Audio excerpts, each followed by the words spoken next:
Folks, back another week, another interesting creative financing with JB. I got my main man right now, AB Burton. He gonna go ahead. He gonna give you some education tonight, folks. We talk about we in this game of investing, flipping house, doing construction, all that good stuff, and we want to know, how do we find reputable folks to do the work? How do we know if this person is worthy to keep working on my property? How do I know if this person knows what they're doing and stuff for it? So you got a seasoned guy here that's been in the business for a while. He's not only a contractor, but he's an entrepreneur, got his own business. And I'm going to just take a moment so he can just go ahead and take a brief introduction and let him know, AB, a little bit about your stuff, how you got started in this game, and go from there. Well, yeah, I want to say appreciate you, Johnny, for bringing me on to the show tonight, man, and to the audience, to the Feel Good Talk vibe out here, man. For all the viewers that's out there, man, I just want y'all to know that I am a testament of you can and you will do the things that you put your mind to. Mm-hmm. It's just, even standing right now is just an honor of actually being able to just talk about the stuff that I've done and accomplished, and to get to the platform where I am right now. So I just want to say thank you, Johnny, for letting me to get the word out and educating our folks, and and bringing this platform, this creative financing platform for everyone, so they can know how to do their thing out here and be financially free. Right. So yeah, but my story, man, it's just as simple as, the diamond in the rough story, man. Shoot, make a long story short, when people say make a long story short, I could go on for days, but make a long story short, right. Pretty much, let's say 2000 and it's been a 10-year time span. So from 2015, I've started my journey with far as real estate. I started as a young enthusiast, young man that trying to find his way and to make some type of like impact. I knew I had a purpose. I knew I wanted to do something as far as like production wise, and real estate always caught my eye, and specifically building was my niche. Building, residential, anything, commercial, whatever, it was my niche. So I started off with just some mentors, and I'm gonna go back, but I started off with some mentors, getting underneath them, learning the game, far as like real estate, how to get into contracting and acquisition, getting into certain things, to knowing just the terminologies. So it took about 5 years, and I wasn't getting paid for none of this. I went out, actually took my own time, gas money, going from state to state, following my mentor, because they was into real estate, fixing flips, contracting work. They was doing it all. So whatever I could get from them, that knowledge, I planted that seed in that ground. And 2020, that's when the world changed. We all know that. So when the world changed, most people change. And and the market, he just paused for a second. At this time, like I said, from 2015 time span, I was learning, and I was just cultivating myself, and also building little small businesses and things like that, creative finance, financing myself through businesses, LLCs that I created, that I built up, and then I sold off and things like that. And I took that money, that seed, that money, and I actually purchased one of my first investment properties. And then it went on from there. You want me to keep going? And folks, I mean, this is a true story of somebody starting from scratch, had the vision. As I talked about, this is the time where you have the vision And folks were like, should I do it? Should I do it? You heard the man. He went and took his own gas money, took his own time, and he went and learned. He invested in himself. Yeah. Once he invested in himself, he had an obligation to keep going forth and making that investment. So, he went on and he started doing it. He bought his property, he sold the LLCs. And AB, tell me, your first thought, you're jumping out there. And Mhm. I mean, you still got to eat. You still got to have a roof over your head and all that stuff. What's really going through your mind at that time when you like, yo, I'm going to a place I never been before? Man. Well, that's a good question because physically and mentally, I was in another place that I never been before. I was born and raised in Philadelphia. So, I actually bought my first property outside of Philadelphia, which was in another state. So Wow. I had to move from where I was, uproot everything, and then move to that next state over. And when I purchased it, it was scary. It was scary. And my first purchase, Johnny, was a multi-unit. Wow. So you know where I'm going with it. So I bought a multi-unit, which means that I had tenants that was occupying the unit. So what is that called, folks? It's called house hacking. Yeah. So I did a term called house hacking. Everybody in the financial and the real estate field, they know what that is, the investment field.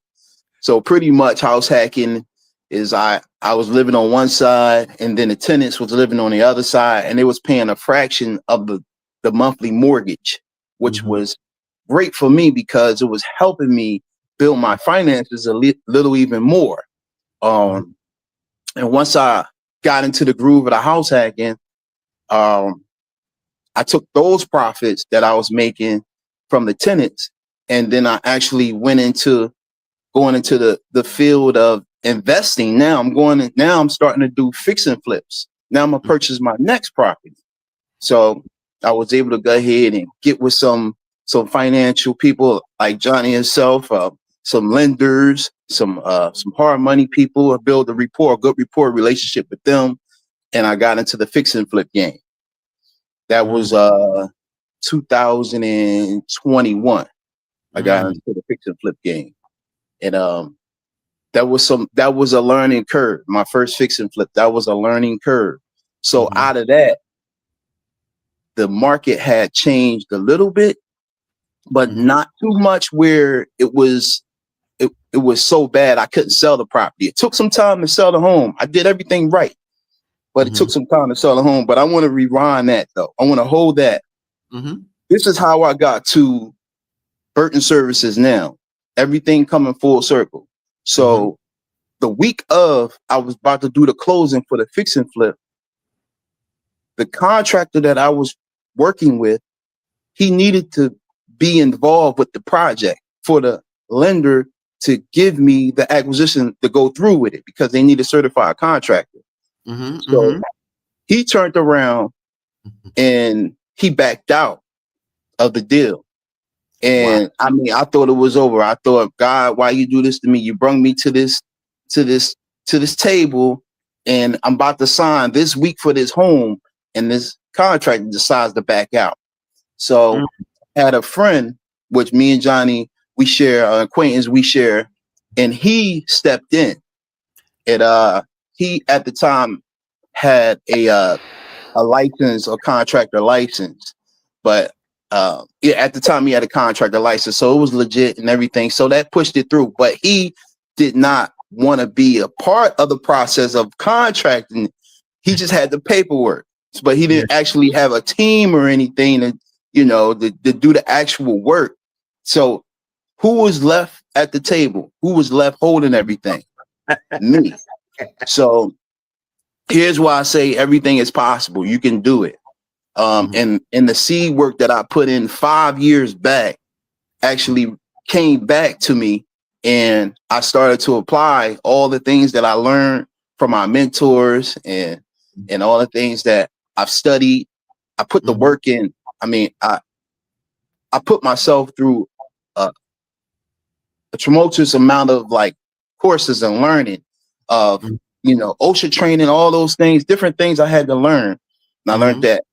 So I became the project manager.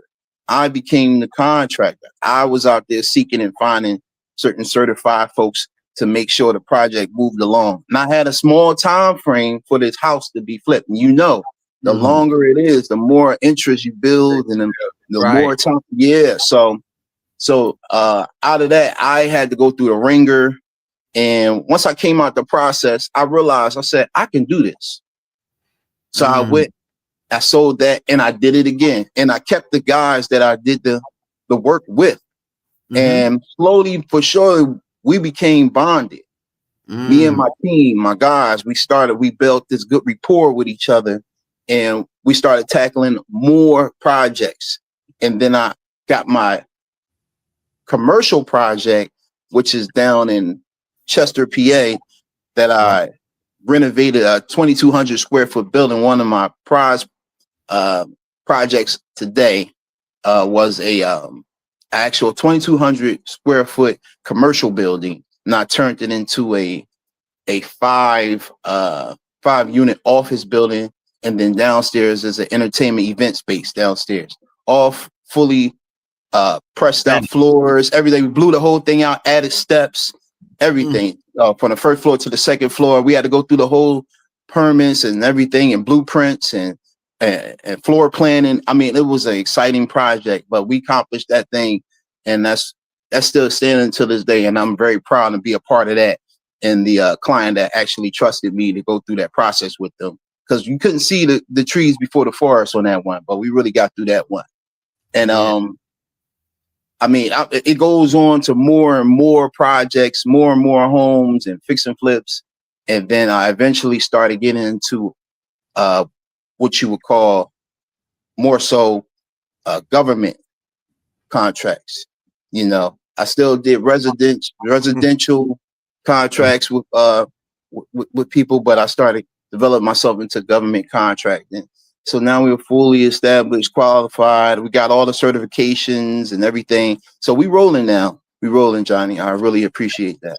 Yeah. So I mean, that's just amazing, to understand that, you at the table, which is a scary thing. And somebody that was going to be there with you just walks away.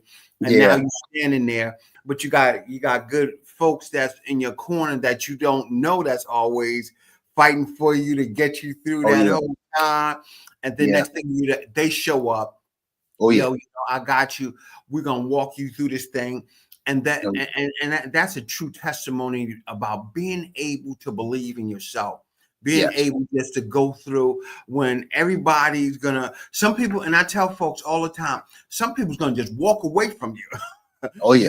And you don't know at what point in time, you don't know, because they want more money. They see how you're growing, or that, hey, I'm doing most of the work here and they get paid, but your mindset's, I still got to go. It doesn't matter what happened here. I still got to move forward. I still got to go. And I still got to make this happen, because folks, at the end of the day, your name is the one that's on the money. Your name is the one that's paying the bills.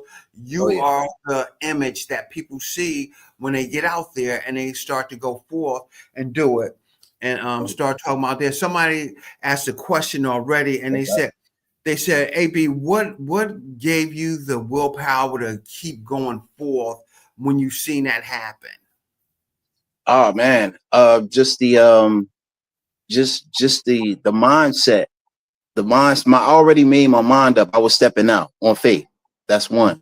And I knew I had God on my side. I grew up in a Christian background, in a from my grandmother, everybody, I'm a true testament of God's testimony in my life. I've been through so many things, and he opened so many doors. So I know I could do this. I could do this.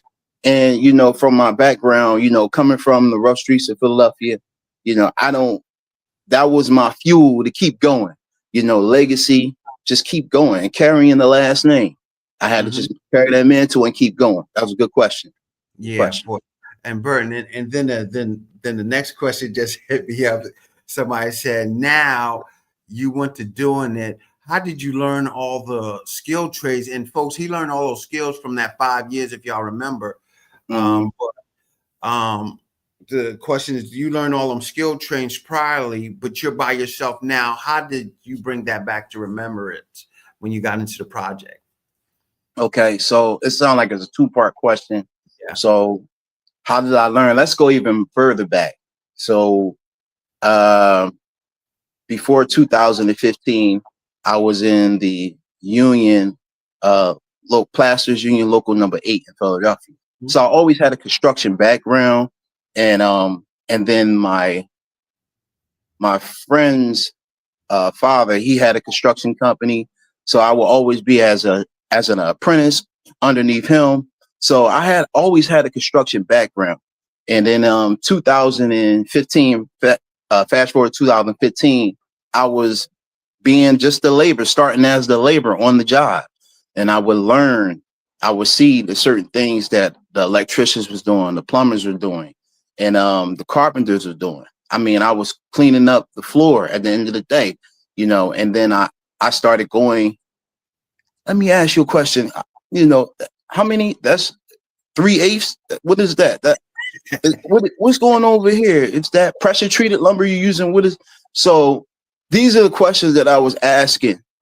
So of course, I'm not a master at all these things, but I'm well rounded and I know what it takes to build a home, how to rehab a home. So I would hire people. I would sub some of these things out.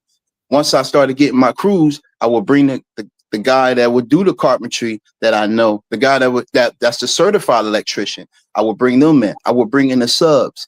And then whatever they couldn't do, I would try to do it to my best of my knowledge. But the heavy lifting, I would get the subs. I would get the professional people. I would build a rapport with those people. So it's all about the knowledge.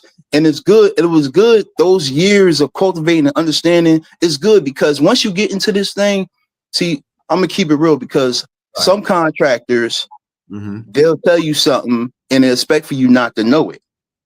You know what I mean? That's how some contractors work, but I educate my people. I tell them, well, this is why we doing this. This is why we got to revert back. This is why we got to take this wiring out and put a ground in here.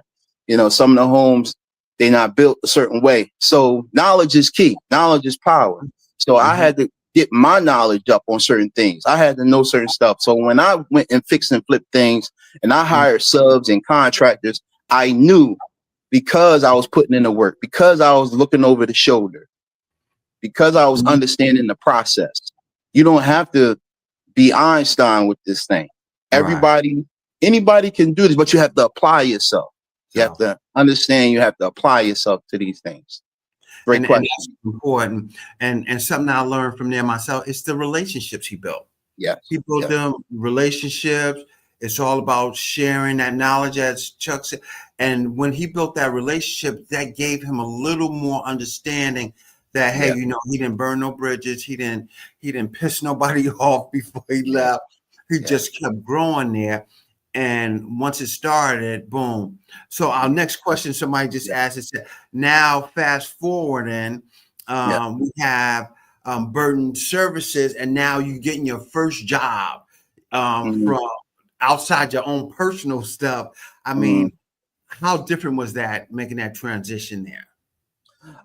It was good. Like I said, let's go back, man. I like being at the origin of something, like producing something. I like being at the start and seeing the finishing result. My whole thing is to make sure the client is feeling good at the end, and I tell clients all the time, I do the work, but I don't ever want to have to come back and do anything else as far as like repair work or whatever. What I'm doing is temporary right now, but what's going to last is forever. Right. What's going to last is forever. So to answer your question, from doing my stuff from trial and error and then actually getting to other people projects, it was a great thing. That's what I'm here for. That I discovered my purpose. I discovered why I went through what I went through. The fruit is not for the tree, man. The fruit is not for the tree. So, you got to let other people pick off your tree so they could go ahead and enjoy the fruit. You have to let people understand. It's always about it, and it ain't always about the money. I actually like doing what I do. Yeah. So I mean, when when I'm going through a project, there's so many things that go through my mind, and as far as the time span, and I just be like, man, I can't wait to get to the finish line so they can see this product, So I enjoy what I do, especially working for the people, service and in all facets in construction. Yeah, project management. What was your first job? Do you remember your first job that you were hired for to do, and you had to kind of figure it Man, out? man, I would say it was like a renovation of a bathroom Mm-hmm. in Wilmington. Mm-hmm. I think I got hit for a bathroom renovation. Mm. The lady just purchased a home, and and maybe the first one. It was so many of them. I can't even think, Johnny. That's a good question. But I know it had to be a bathroom because I was real heavy in the bathroom renovations. I still am. That's one of my bathrooms and kitchens. Mm-hmm. Yeah, that one I've done. She didn't know what she wanted. She didn't know what she wanted in there. So it was confusing to me. So this is when I started learning, as far as like being what you call like a consulting of what would textures and palettes and things like that to make the process smoother for the client. Mm-hmm. I think a lot of people, they have a vision of what they want, but they don't know the nitty gritty, of what size tile did she want? Did she want 12 by 12? Did she want 12 by 24? Did she want it to the ceiling? Did she want it just stop halfway in the shower tub? Did she want it all the way around the bathroom? So I think just the blank palette she had of Mm-hmm. colors and textures. She just wanted her bathroom just renovated. I'm like, okay, tell me more. But we got through it, and I think that was one of my first ones. But that was the most challenging because I had to actually do all the thinking for her. She didn't tell me what she really wanted. She just said, "Go and do it. Just do it." So I passed the test because she loved it at the end. It felt like one of them HGTV moments, you Mm-hmm. know. And she just came in and she actually like shedded a tear, but of joy, of course. But yeah, that was probably one of my most challenging ones because I didn't know what she actually really, really wanted. Yeah, you Yeah. trying. And folks, I got another question. And somebody's asking about how you vet a contract. Before we go forward, I want y'all to have AB's phone number. It's 484-957-9163. We looking for a licensed, insured, bonded contractor.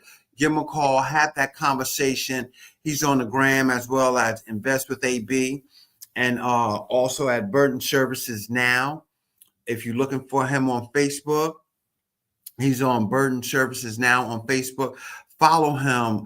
Look at some of the work he has done. Look at some of those reviews and stuff. And that comes to the next question, AV. How do you vet a contractor? How do I know I got a good person that's going to complete the job? Good question. Good question. I just wanted to interject. The phone number is 484-957-9169. Nah, 484-957-9169. But that's good great. question. Good question. That's how do you vet a contractor?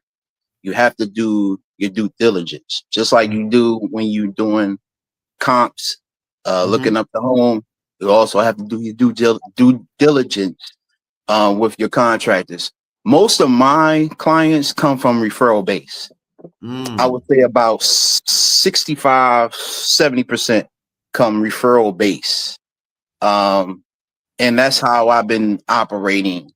And then the other 30 would be somebody just finding me on social media or, come across my website. And my website it's on there, www.burtonservicesnow.com, Burton Services Now, all together, my website. So, but they have to have a legitimate website. You can also look them up, the Better Business Bureau, see if they actually are on there. Better Business Bureau through your local government website. Do they have when they talk to you? Do they have a business card? You know, are they presenting themselves right? Sometimes you can tell, that person, just by the way they act, their mannerisms. Are they disrespectful? Are they quick up? Are they quick with you? Are they not trying to see it your way? You're the client, you know. And are they very short with you? If I said that, are they short with you? So just reading people and personality and doing background checks. I'm sorry, not background checks, but just doing a good check on them on as far as like referral. Ask around about them. That's people do with me. They ask around about me. My name comes and also license too. Check and see if they have a license. And are they up to date with their license? They may show you an old license or something like, but see if they up to date. That's a big one right there. Yeah. So Samantha just asked us a question. Why is being licensed so important? How has it opened doors for your business? Oh wow, that's a good question. Being licensed has helped because one, people understand that I went through the process of actually putting my business out there, not being ashamed of it. And also it opened doors in ways of, like I said, government contracting, bigger platforms. Is you have to be licensed in these fields for these CFOs, CEOs, or whoever that's involved with the contract that's trying to vet you to see you. You have to be licensed. I mean, there's no other way around it. And you don't want someone far as like what is it, the permits. You got to get permits, so you have to be licensed for that. Licensed with HIC, Home Improvement Contract Association. People don't know about that through the Attorney General. All these things come into play being licensed, so it'll open so many doors for you once you do it the right way. And that's so important. That license, insurance, and bonding. Oh yeah. When you have AB come to your house, he's going to be able to provide that when y'all sign an agreement. So know that he's not going no place. You have the license. He showed you he's insured. He has the work that needs to be done. Y'all outline a contract. Y'all have signed, understanding purpose. So nobody's walking into blind spots. But the key question is, AB, and it's happened to people. They get there, they get in there, they start seeing something, they get this vision after the contract signed. Oh, AB, can we change this? Oh yeah. Oh yeah. Folks, I'm gonna let AB say it, but I'm gonna tell you my point. It's a cost associated when you start changing. And AB, you can break that down a little bit further for them so they understand. So what you're talking about is a change order. So change orders are placed inside of the contract for a reason, because people change like the weather.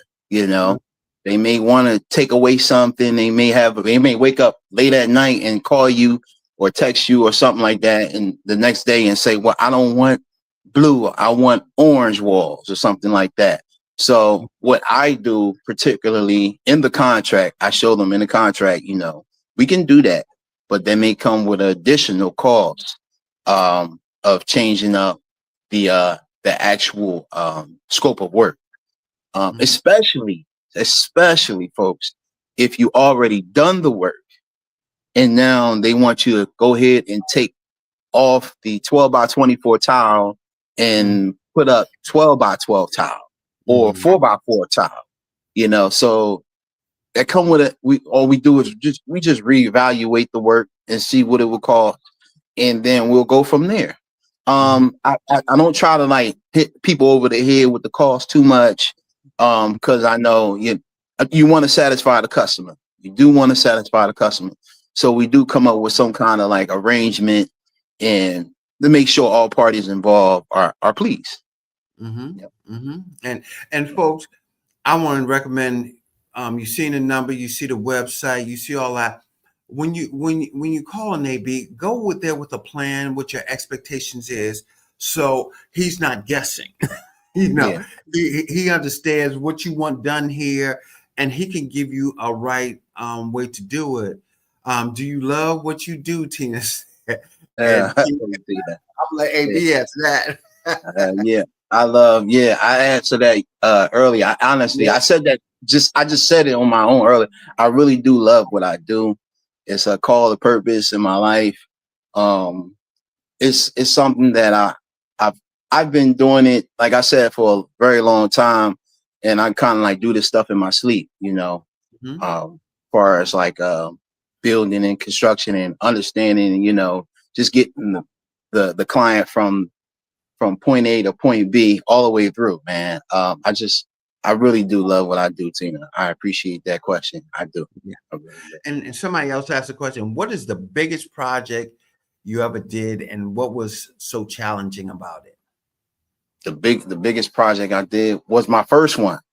That Mm. was my first my first one. Was the biggest project I ever did. I say it was the biggest project, not monetarily wise, because I've Mhm. done bigger projects monetarily wise, money wise, but um just going through the process of, opening up your mind and knowing you step into a whole nother realm, not sleeping at night. Mm. Um, and then making sure, did I lock, even when you done, did I lock the door when I walked out? 'Cause I got all this material inside laying on the floor somewhere. Mhm. So, then it's just everything, making sure the neighbors are okay, things like that. So my first project that I actually did was like one of my biggest ones, and it was my baby, actually. Mhm. It was my best one. Yeah. Thanks for that question. Yeah, yeah. And hey, everybody has those projects that, I mean, it looks huge. You probably like, yo, I gotta figure this thing out. I'm not gonna sleep till it's done, because that's your visionary of what Mm. you're doing out here. And that's what it takes. And AB, my question is that, as you're dealing with these folks, how does the consultation process work for Okay. them? So the consultation process, the first inception of the client, what we do is I have a talk over the phone. You go ahead and just spell it out. Just tell me what you want. And the website again is www.burtonservices with a S now.com. Yeah, Burton Services with a S now.com all together. But the process is actually it's just me and you one on one on the phone. That's part one of the process. Me and Mhm. you one on one on the phone, and you telling me what your vision is. What do Mm, you want? I'm listening to what you want. And mm, then I'll go ahead and receive your information, and then we'll schedule a walkthrough, an actual one-on-one walkthrough, and I'll be there. And then you tell me again, so I can visually see that is this even possible that we can do this? Because I want to make sure I'm a good fit. I don't. mm. Every project is not the best project, Right, So I move with integrity. I believe in right. it, and Mhm. I don't want to put my guys at risk, at safety risk at all too. So, but Right. you tell me you want to do a fix and flip, and that's important. Knowing what kind you want to do, fix and flip, or you want to do a buy and hold, or it's just something, just a personal project you want to put together, and you have some extra reserve money, and and this is what you want to do. No job too big, no job too small. Just give us a call. That's how we do. Mm. Yeah, and that is what's so important, that it has to be a perfect fit too. Yeah. Because I tell folks I can't do everybody's loan, and it's not that it's not capable, but it has to work according to what your expectations is, and that I can meet your expectations for it. And it's not that the work can't get performed, but we need to have clear expectations when we're doing that. And we Um, set that parameters when we do that, almost like AB, he has to set his parameters out there, what he's doing. He has employees to pay, he has Yeah. people that look for that service that they want to provide, and they take the same value Yeah. as you want to go in your house. And maybe this is a Yes, sir. question: how do you find good help? How you find good help? What they say, good help is hard to find. Right. Um, that's a good question. Um, so let me just the are they is it the question that they asking about employees, or is it just general people? I don't. Good help in the fashion of they know what they're doing and they can work on the project successfully. Okay. Okay. I so the employees I work with, we have a good rapport. They've been with me since the inception of time. These are guys that my family and some of my closest friends and mentors have been working with. They've been knowing me since I was a little pup. So, we have this thing in place. This thing of ours, I would say. And then the people they bring into the fold, and I go over the concepts and the things that I want to do with whatever project we have. I vet them, and then we build this rapport, and it just happens. We build this ecosystem of just learning each other, and it's referral, and just coming through the fold of just knowing someone and know someone, networking. That's the word I'm looking for. The network, good networking. And that's key too. I want to bring that up. Good networking skills. If you want to get into investments, go to an investment conference. Right. If you want to know people who into fix and flips, go to a fix and flip conference. One thing I did, Johnny, was I went through the whole process of doing the fix and flips, the investing and things like that, educating myself. But I challenged myself, and I said, let me go through this program. And I'm gonna tell you, this program is called Jumpstart Program, which is good. The Jumpstart program is actually good. I went through Jumpstart Kensington. So nobody knows about Kensington. Kensington is in Philadelphia, and it's one of the most rough neighborhoods, but they're trying to revitalize it, and they're trying to implement new home structure, and they're taking out all the bad with gentrifying. They're trying to gentrify. They gentrify around Port Richmond. Now they trying to do more so in the Kensington and Allegheny section. So make a long story short, I said, let me go ahead and apply myself and get into this program. I didn't per se get into this program because I already knew the facets of like fix and flip the acquisition, and I had people in place where I could, lenders and things like that. But I actually got into it so I could get into a networking of people, like-minded people that was in this program with me. I graduated from the program, and it was a good experience because till this day, I still see those people on my social medias. We contact each other and we trade stories or whatever. And if I need a guy, he needs somebody, he need my expertise or whatever it may be in any kind of facet for construction wise, we're here for each other. So bring that full circle. Just always surround yourself around like-minded people. Tell me who your friends are. I tell you who you are. That's right. That's right. You got to be in that circle of people that's positive, have the energy, that has the willpower, that wants to go and really want to have that desire to keep growing and doing stuff. And that's how you keep your mindset out there. That's how you grow your business. That's how AB grew his business. That's how he keeps going. Because if you set yourself aside to where people gonna complain about, oh man, who want to do this and all that, it's not gonna work. Like Chuck said, your circle is very important for. And folks, I'm not, and I want to reiterate, I'm not telling you to throw people to the side. No, I'm not telling you to stop association. When you're building and you're growing and you're leveling up, we call it, you have to be at a point where you're going to still go forward regardless how hard or what obstacles in the way, because you're built on accomplishment. You're not built on failure and, oh man, I'm hanging my head. you're built on accomplishment. How much you're going to accomplish, how you're going to win in this whole environment is all it's about. AB Yes. showing you right now, he started and his thing is winning. Did he Yeah. probably fall in line and seen some bad folks? Yeah, but guess what? He couldn't stay there. He couldn't No, stay no. Keep moving. Yeah. because you got to keep moving. You got to keep rejuvenating yourself to go to that next step and finding the way to get there. Now, AB, he's out here, he's doing projects, and at some point in time, as he said, some projects not for everybody.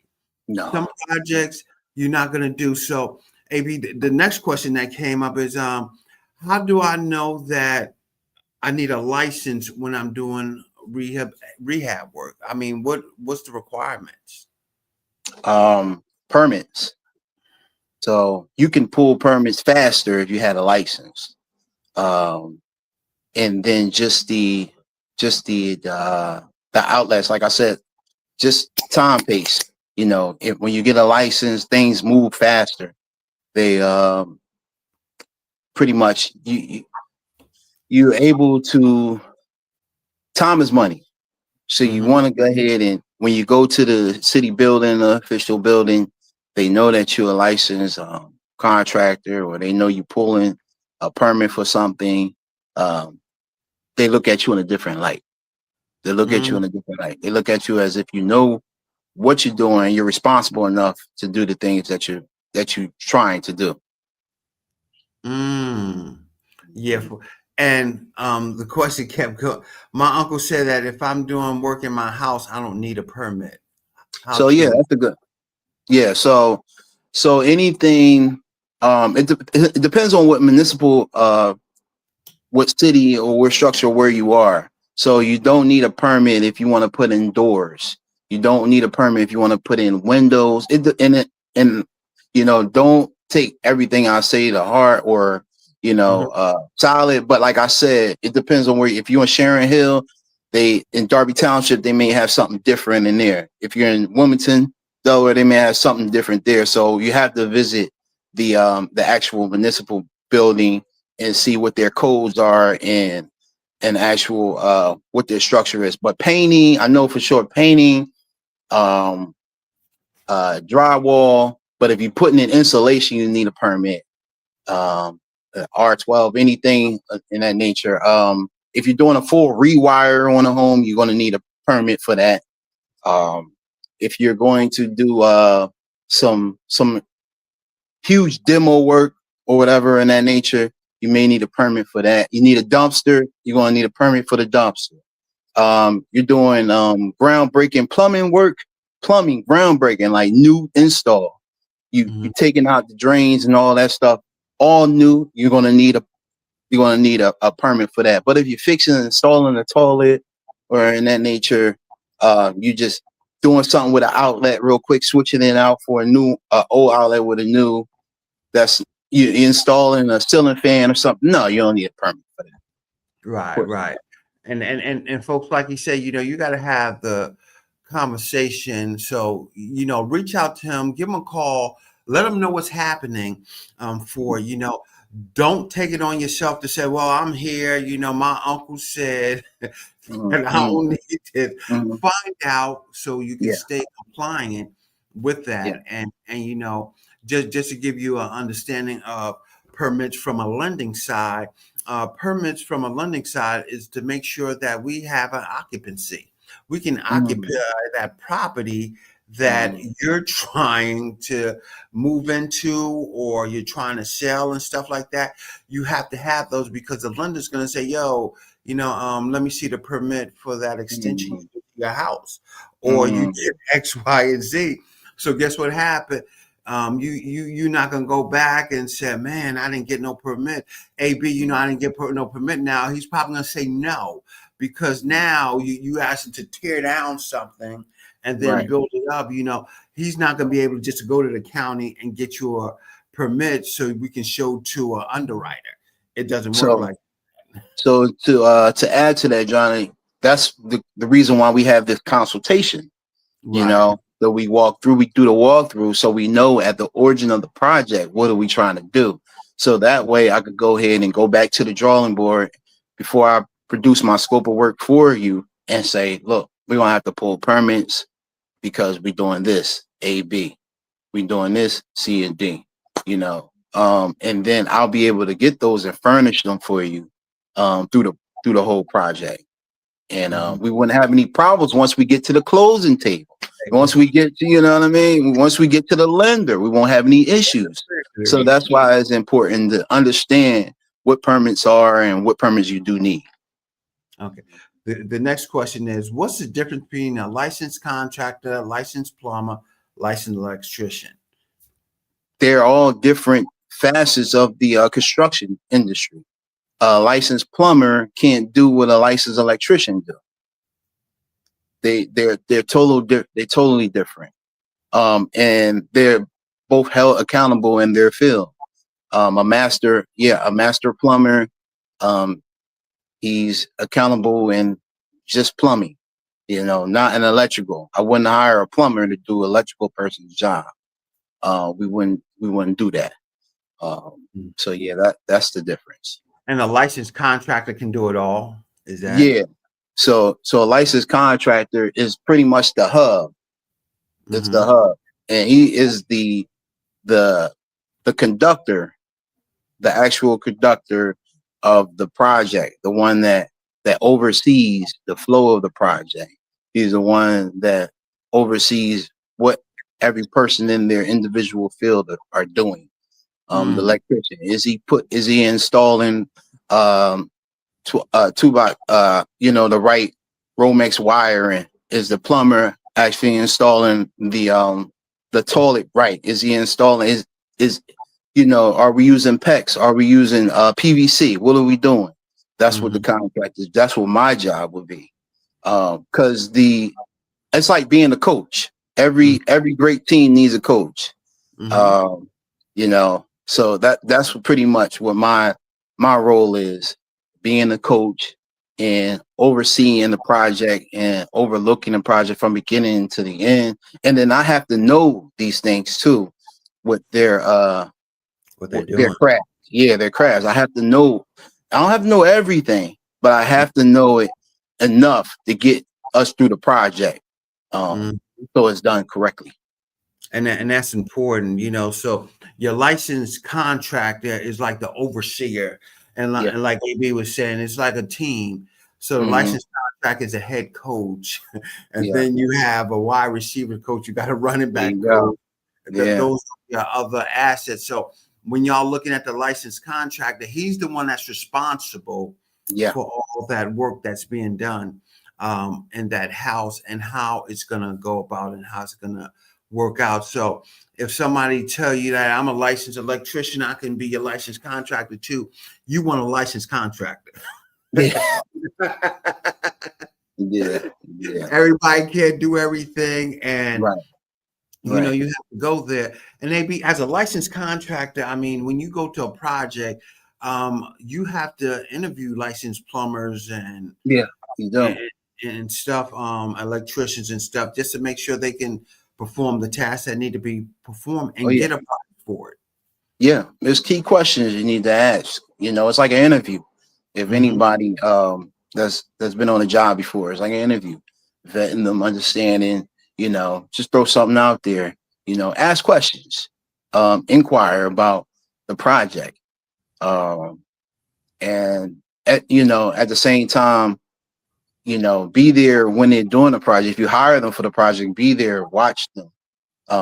They shouldn't have a problem with that.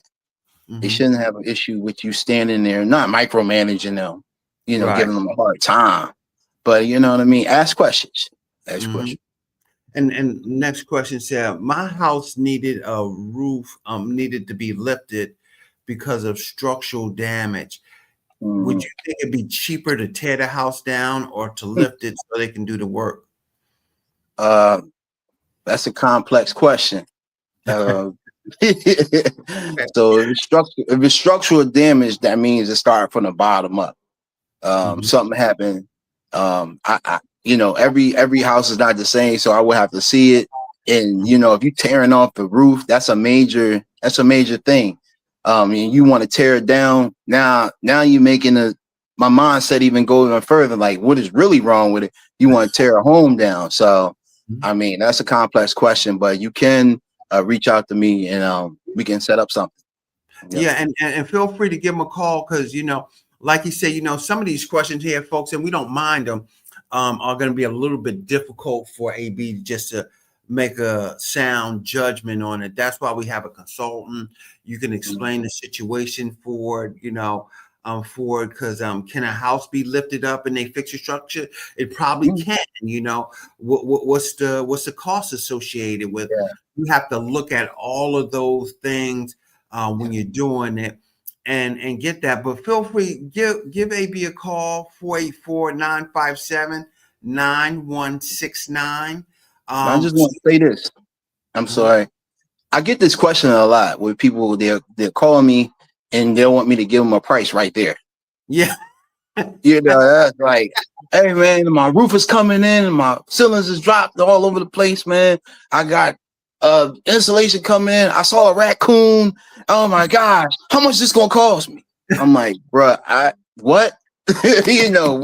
What is this? So I failed to say this is I know, it's you're in a mindset of I need to get it done. That's exactly what they're trying to say. I got to get it done. And they know it's going to come with a cost.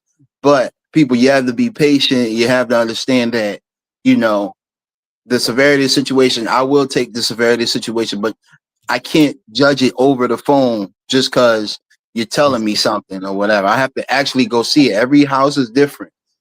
Like every car is different. Everybody credit score is different. Right. So you just because somebody with an 800 credit score and somebody with a 650, they don't get the same opportunities. You know what I mean? So you have to know what you're dealing with at the same time. Consultation, again, 484-957-9169. And that's so important to do it. Also check out his website, www.burtonservicesnow.com. Look it up, do some, history of what he has done. Look at some of his projects, look at some of his testimonials, because folks, as you going out here and you're looking for somebody liable and as I tell you every week, I'm providing reliable resources so you can go out here and find the folks that's able to accomplish the stuff you need. So you can be able to say, hey, I seen AB on creative financing. I got to call him up. I got to see if he can help me out. I got to see if he can give me a second thought on this project they're about to do. I want to see if I'm getting a good price. So guess what? You can call AB up. You can call Johnny, the maintenance guy up. You call them up, get the quotes, because guess what? It makes a difference in the quality of work. And I reiterate to folks, it's not always the cheapest price get the best work. Folks, please look at the quality of work you get. License, insurance, bonded. That's why the people have the cost. They have to pay for their license. They have to pay for the insurance. They got time invested in the project. So when they're out there and they're working and they're performing these duties, guess what? They need compensation, just like you go to work every day for 8 hours and you're making a salary to feed your family. This is the same thing that AB does every day of to make a living for him and his family, so he can go. But you got to understand that the prices is based on a lot of things. Materials expensive, labor's not cheap anymore. As you heard, AB, he has skilled workers that's not going to come to work for $10 an hour or $15 an hour. You're not going to find anybody to do that. What happened? Right, right. And you got taxes and all that stuff. You got it's a lot that go behind the scenes. Not to cut you off, Johnny, but it's a lot that clients do not realize when it comes to projects. Like you said, the fees, the things that cost to transport these things, the material, contingency. That's why we put room in there for contingency, just in case we do run into something when we open up the wall. It may be something else going on. I had one instance where I told the lady one price and this is a while back. I told the lady one price to open up the ceiling, and it was just drop ceiling. We just thought, okay, cool. We just gonna open the drop ceiling up, and it's just gonna just be regular, just boards or whatever. You know, what I mean, just a regular ceiling right there. And it was another ceiling. It was Wow. another. She had a double ceiling. She had, and that was plaster. So we Ooh. had to demo the plaster ceiling, and I mean that the labor of that, you know, my guys, I put my guys at risk, asbestos, whatever, you know, and I couldn't go back and be like, yo, I need another, you know, Right. whatever. And no, I had to stick to my price where I was at because I had Mhm. to satisfy that service. And like I said, once we got the plaster down, we saw the beams and everything, we was good to go. Project came out very good. The lady Mhm. sold the house and everything. But the unexpected, Johnny, the unexpected. So that's what the contingencies are there for. Like I said, we're not trying to bop nobody over the head or anything. Mhm. But we do want to do a great job. And I don't want to come back to you and say, well, this is happening, so we need this. And that's a red flag. Once you get a contract, they keep coming back to you and asking you for more money. Nah, I don't do that. I don't Yeah. do that. That's Mhm. important. And as you see, folks, contingencies is for is the amount they charge in case something extra happens in there. So Mhm. if you hear that terminology, that's what that cost is. It's just not free money sitting there. But if he's going in there, he's doing some work, Mhm. and he didn't know what was behind that wall, or what's in that floor, or in that Oh, yeah. plumbing in the basement. He has to account for that, so that contingency gives him that buffer, so he can go ahead and fix that as well. And you won't call him and say, you put that floor down, but my subfloor was not strong enough. And Mhm. he knew your subfloor not strong enough, but he had to buy that plywood. He had to buy that material to Mhm. keep that strength in, so you ain't stepping down on the Right. floor and Right. everything. But folks, man, resources and valuable resources is the key. And I want to provide that for you every week, man. I'm just thankful that I got AB to take a little Thank time out you. of the schedule to Yeah. to come out here. But I want y'all to reach out. You have some questions, you have some concerns, you have some repairs that need to be done. Go get an honest quote. Go get somebody that knows the trade, what they're doing. That's going to take time with you to explain what's going to happen. And once Yeah. that happens, then you can say, hey, I'm making an informed decision. AB, I want you to come do the work. This is what it is, and y'all gonna sign that contract. He's Oh, gonna yeah. provide the credentials for Yeah. that. Absolutely. Mm, Absolutely. For it and folks, AB, man, you got some closing words for us, for these folks out here looking for a good contractor license, bonded, Yeah. and something that you might want to share. Uh, Again, just reiterating, just, you know, vet the people out that you're searching for. Know what you want. Write it down. The Bible says, write it down, make it plain. Yeah. So you have to make it plain. Um, and don't overthink it, and be kind to the people too, because we got family too.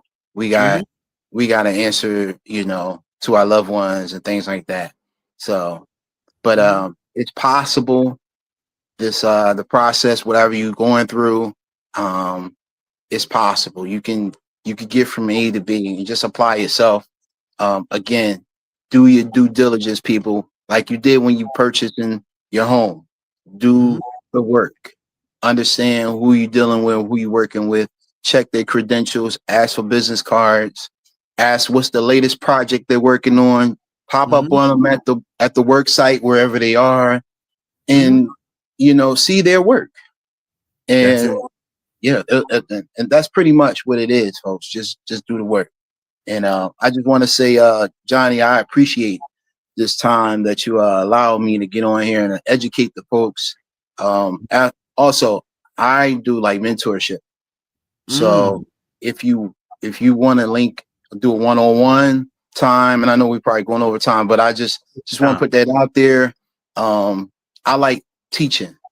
I want to be the gift that keeps on giving, and anybody that wants to be a contractor or whatever, we can link and do a one-on-one, and mentorship.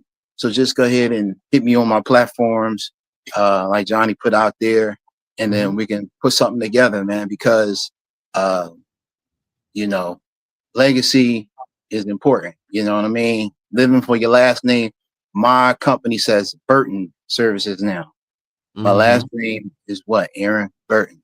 So this thing can live on, and it's for our people. For our people, and I'm here for our people. And that's what I'm into, man. But let's do it. Let's go to the next project. Let's go to the next project. And kudos to you, Johnny, man.